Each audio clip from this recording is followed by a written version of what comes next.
And we are back. Welcome, everyone, to another episode of the AltMed podcast. As usual, you have me, Andrew Dowling, and my co host, Mitch Kurtz. And we're joined today by a very special guest, someone we have known for a little while now in the medical cannabis community. From Australian Cannabis Marketplace, we have Joshua Savage. Josh, welcome. Thanks, guys. Appreciate being here. Well, we know that this is going to be a fruitful discussion. It always is. This is actually just one of those moments where normally we would pick up the phone and just be speaking with Josh from time to time. But the only difference is we've hit record this time round. So you guys can listen to us as we dive into a bunch of topics. But what's on your radar at the moment, Josh? Any particular changes in the industry or things that you're observing? What's caught your eye at the moment? I think the main topic is on imports and this transition from into GMP certified products being imported internationally. I think that's the main issue that I'm seeing within the domestic industry. Internationally, a whole host of things, stuff from along the same lines as far as trying to quality standards, but coming out of the US and them trying to get a grasp on the international industry. So Yeah. that's what I've been coming across. Well, you're from the US, and one thing that you touched upon there was, the GMP standards for manufacturing product. Now, you would have obviously seen how medical cannabis products, at least that are being made locally here in Australia, that have to meet that GMP requirement are, the highest grade pharmaceutical products. Perhaps we might, before we dive into these proposed changes on imports needing to meet that GMP standard, maybe if we could just start with a bit of your backstory, how you got into the industry, and then no doubt if you can flesh out of that some observations between the product quality differential that you see in North America, maybe both US and Canada, and then in Australia.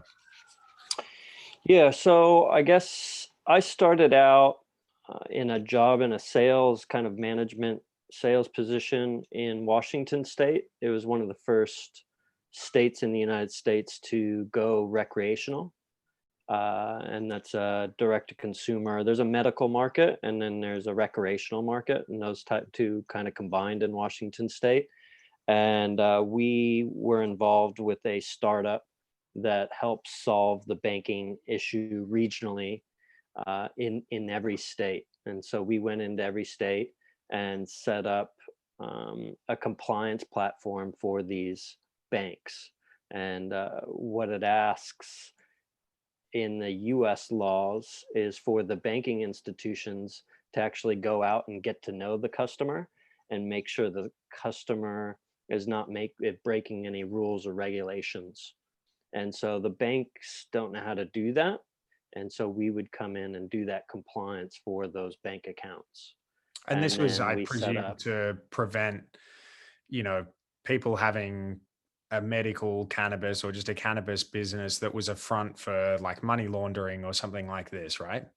yeah, so it has to do with the Banking Secrecy Securities Act, the BSA, and anti-money laundering, so AML compliance. Yep.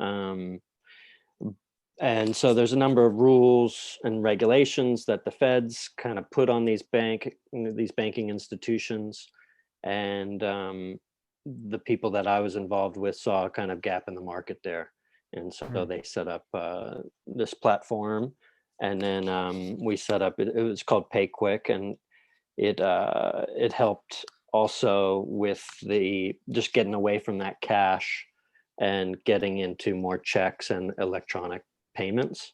There's a whole bunch of, because you can't move product across state lines, you also can't move money across state lines in the industry. And so that's a big problem over there. Was it North America specific, that business? Well, that's the market they were launching into.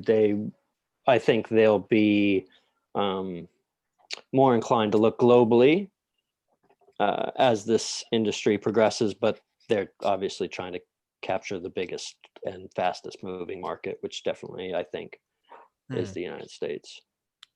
Very interesting. And then you somehow found your way to the shores of Australia where you have established the Australian cannabis marketplace. Can you tell us a bit about that? Well, so I was in the US and then I got recruited over to Australia to work with a large international ag company. And they were looking at the industry.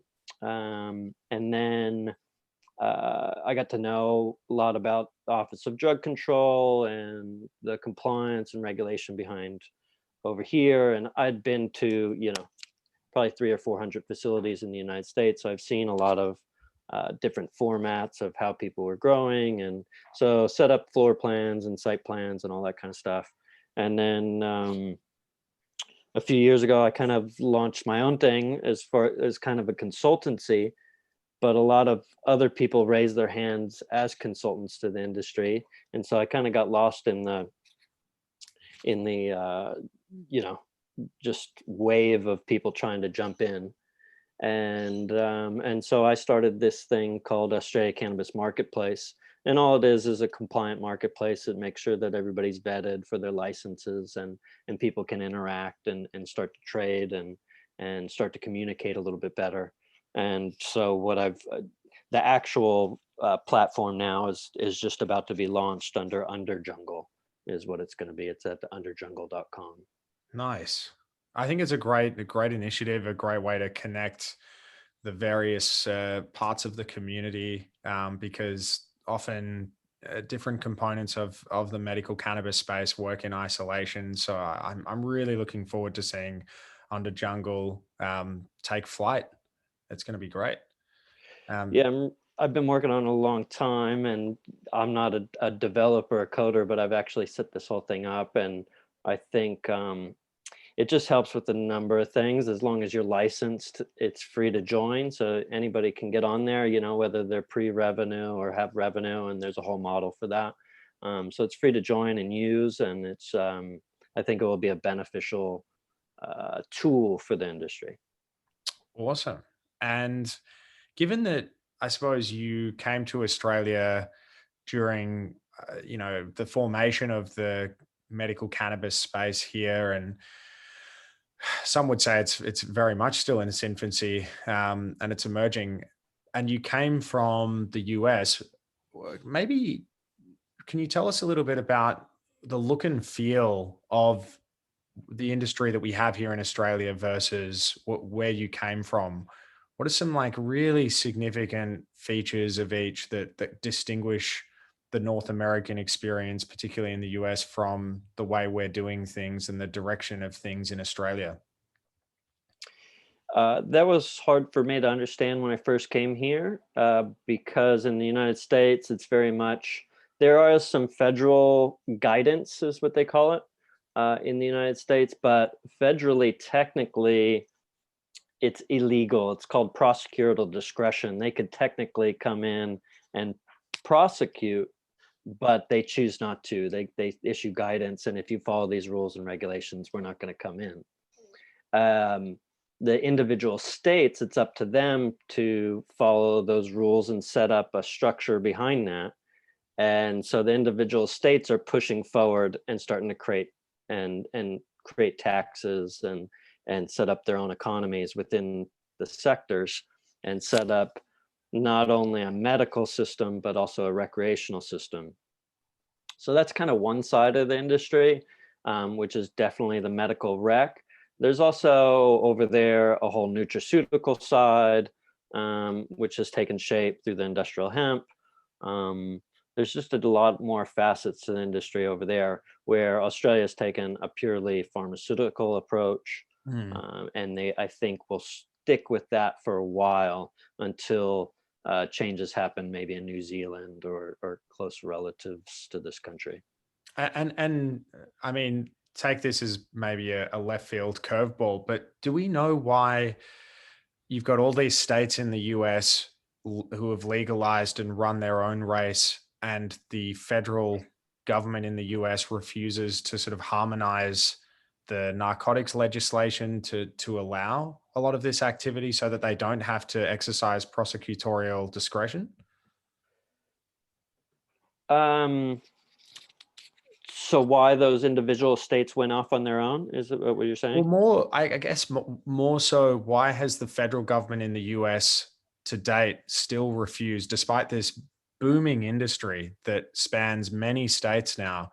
Why has the federal government in America refused to harmonize federal legislation to permit the activity of the states? I think it's just I think it's just a political game or political play. At a certain point, you know, uh, the chief leader or and Congress and the Senate all need to be in unison to want to pass that law through there at the federal level, and Yeah. it's not really a top priority, and it's not something that the politicians are going to try to lobby on and Mm. push through. It just doesn't make any sense. So the individual states, they see it, they're like, great, we'll collect tax dollars and we can put those tax dollars into all sorts of things, schools and stuff like that. So at the state level it makes sense, and but when you get to that federal level, there's so much noise out there from the individual states, there's not really a top priority for them to really want to take a stance on it. Yeah. So, so coming back to Australia, then, in terms of the fact that you're dealing with a lot of different companies that are bringing in products and different products and importing all sorts of things, where are you seeing the majority? Is the majority of the product coming in from North America that you see? All over the place now. People are, from Africa to the Caribbean to Central and South America. I'm seeing it come in from all over the spot. Okay. And so are you noticing differences in the products or the product quality, the types of products, the format of products, the what are there any kind of common threads you can tell us about? Yeah, I'm seeing pretty much the whole gamut. I'm seeing people that have, 100 different strains of products that really just went wide with product ranges and really they didn't know where to put their eggs. All the way down to different distillates and isolates at all different product qualities. I think as far of a range of products that you could think of and prices based upon those, just because I think everything was so fragmented in the United States. A lot of people jumped into that market on the industrial hemp side. So you have the costs getting pushed way down, but no really quality standards behind it. Canada, kind of same thing, all over the map there, all the way up to Europe, where it has, EU GNP standards that seem to be the highest level of standard at the moment, or Australia, which they're domestically trying to produce a very high quality standard in the pharmaceutical space. So I'm seeing stuff all over the shop. Well, do you think that, I'm curious about the TGA, our medicines regulator, for those, who haven't caught this news, is proposing that all imported medical cannabis products that come into Australia meet that GMP requirement that is mandatory for those domestic producers of medical cannabis products. And I guess if that is the case, and we know that quite a lot of imported product, in fact, I'm hazarding a guess to say most imported product probably doesn't meet that GMP standard because it's not required to in the country it's coming from. Are we going to experience some gaps in terms of some product gaps? Do you think we're going to be confining the scope of what products are available to patients here in Australia if we plug or if we, hold imports to that higher standard? Oh, definitely. I was on a call just today with a lady, and she was talking about her son. and just how fickle a particular product can be, and trying to get consistency with that product, and then quality, and then consistency of supply into the country.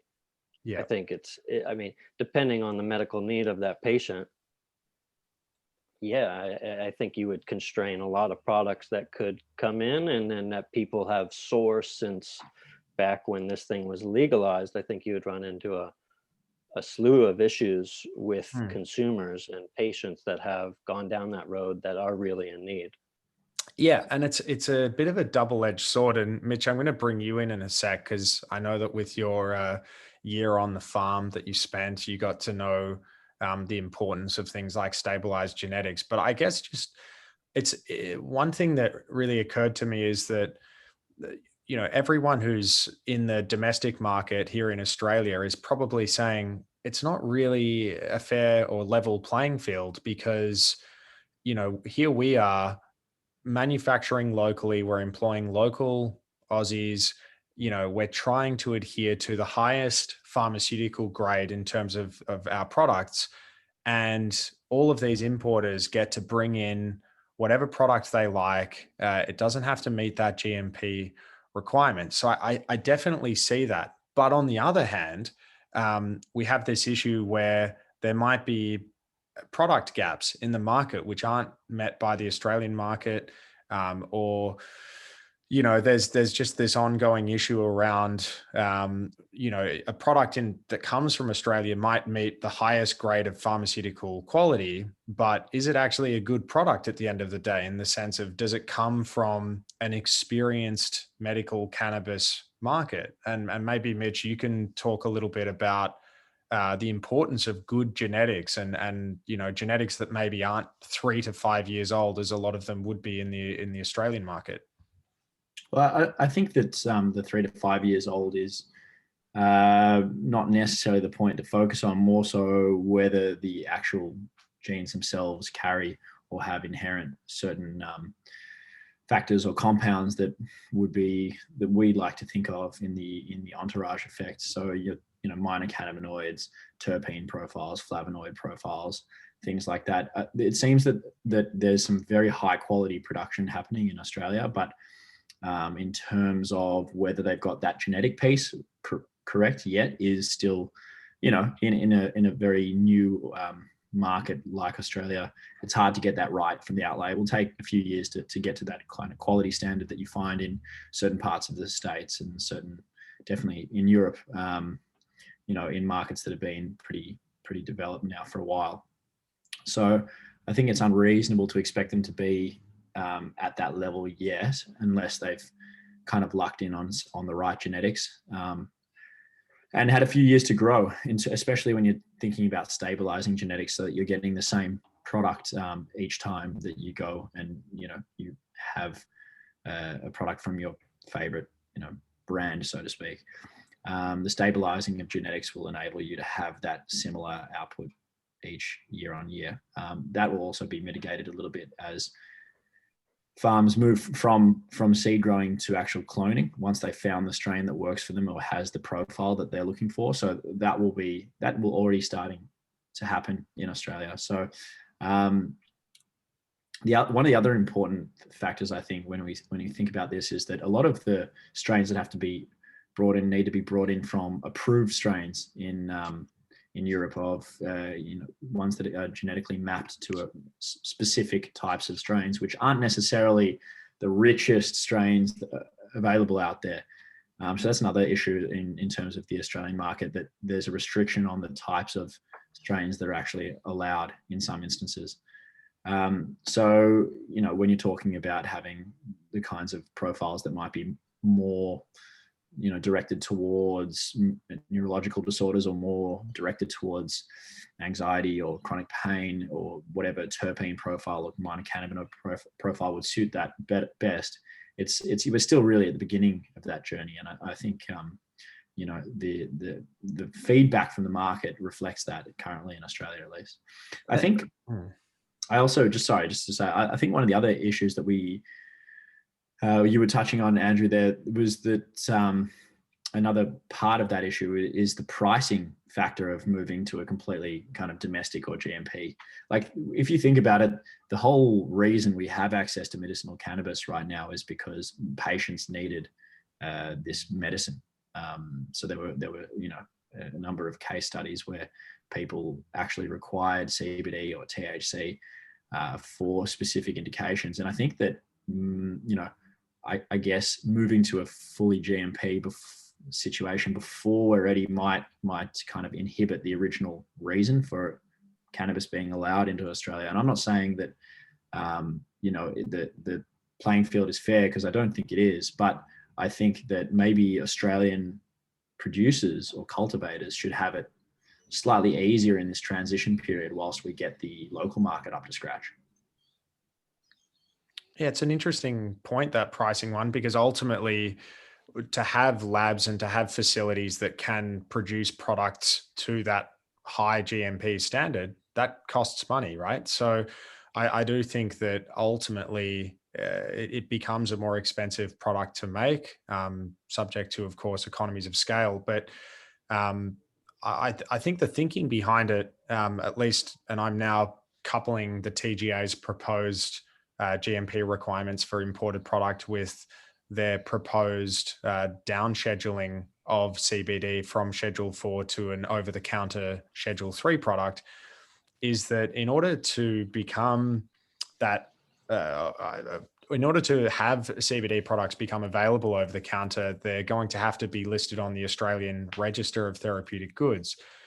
And that will require, to my knowledge, GMP manufacturing process. So I think that the TGA's thinking behind all of this is to guide the industry to the highest grade products into the hands of consumers. But I think, to your point, that can affect pricing, which then affects patient access. And it's worth remembering that the reason why a lot of these imported products aren't GMP is not because there's a deliberate attempt to obfuscate quality standards, but it's because they're not mandated in the very countries that they're being imported from. So it's really Australia that's flying the flag here on its own in terms of making everyone meet that standard. So it's a really tricky situation, but I suppose I think it's good.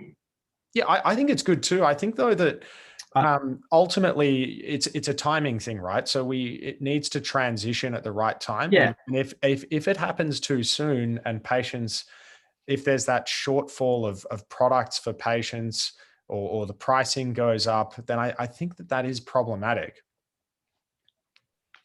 Yeah, I totally agree. I think it does need to happen. There needs to be standards behind the industry. Otherwise, you're just importing stuff from anywhere. You don't know where it's coming from. Third world, there's no standards over there, and you're importing that into here and kind of just saying, hey, we think this is good for consumers. And so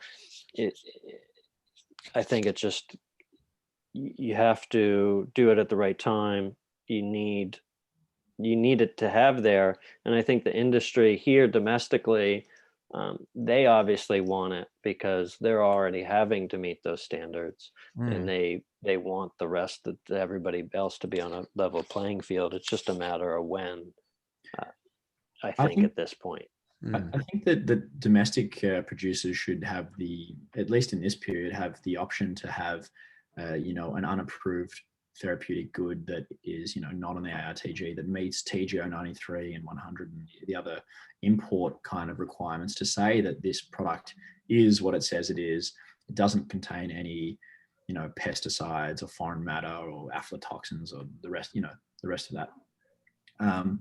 So I think if you're able to meet those, I don't see why a product shouldn't be available from the domestic market in that capacity now. I mean, you might put in kind of regulations around, if you want to take the next step and have this as a Schedule 3, or if you want to have this as on the ARTG, then it needs to be GMP, and that makes sense entirely to me. I think there is that kind of, during this period, the ability for local and imported to coexist under these kind of I don't want to say less stringent, but less stringent than GMP, I guess. Yeah, well, no, it's true, and the discussion seems to be going in the direction of, here's the Australian producers, they're having to meet GMP, so let's now bring the importers up to that same standard. But it could as easily go the other way. Of course, it would require the TGA to allow manufacturing to occur in Australia to a non-GMP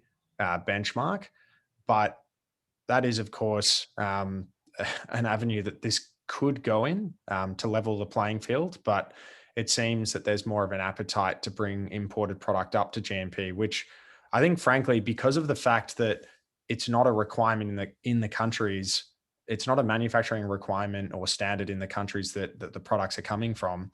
I think you're going to see a lot of products excluded from being able to be imported because it just doesn't meet that benchmark.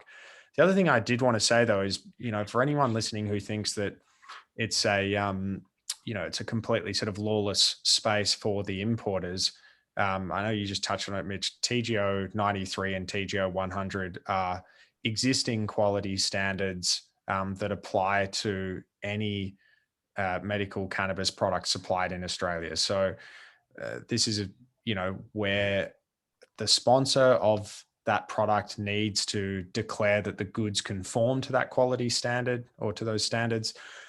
So it's not as though there are no rules or regulations. And of course, the TGA has, as we've seen towards the latter half of last year, carried out audits of products to see that they are meeting TGO 93 and 100. But I wanted to mention that because people who are relying on imported products in Australia, those products are still subject to quality standards. They're just not subjected to the GMP manufacturing requirement. What's your stance, John, on that? Well, I saw a similar thing in North America. In Washington State, you saw this transition from a medical market into a recreational. And as tax dollars came into it, the regulation behind it came into effect because there was actually money to fund the regulation. And so you started to see testing and analysis and standards and everything come in behind that. Yeah.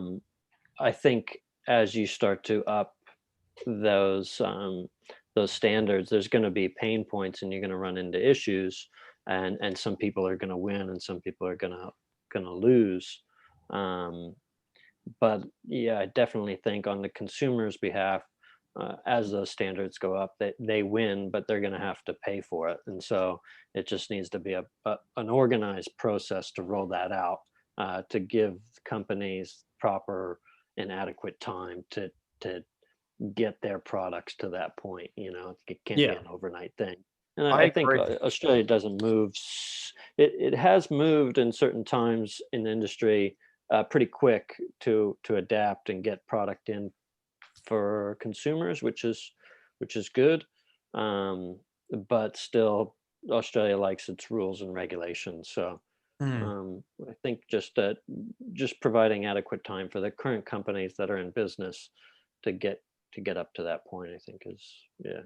And there's also I don't know if you saw, Josh, part of the proposed changes go beyond just the requirement that imported products are GMP.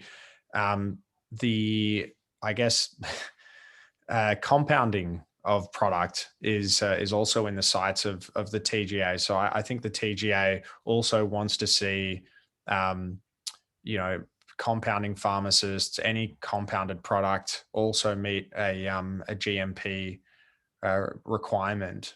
Do you have any thoughts on that? I don't deal too much on that side, and I haven't seen the interaction on that side of things. I'm mostly dealing on the wholesale side and the international side. So I can't comment on that. The only interaction I think I've had with compounding pharmacists is trying to get melatonin. They don't sell it here like over the counter, so you have to go to a compounding chemist to get melatonin issued. I have So heard people, source from that infamous nutraceutical market that you were describing earlier in our conversation. But for all our listeners, that is not yours truly giving any level of endorsement to smuggling in packages from the Well, US. But well, I guess it's the same as the CBD market to some degree. Like people are accessing things like that. They're going to try and access it if they can't get it through traditional systems anyway. Uh, so you're seeing that market play out in a parallel kind of scenario.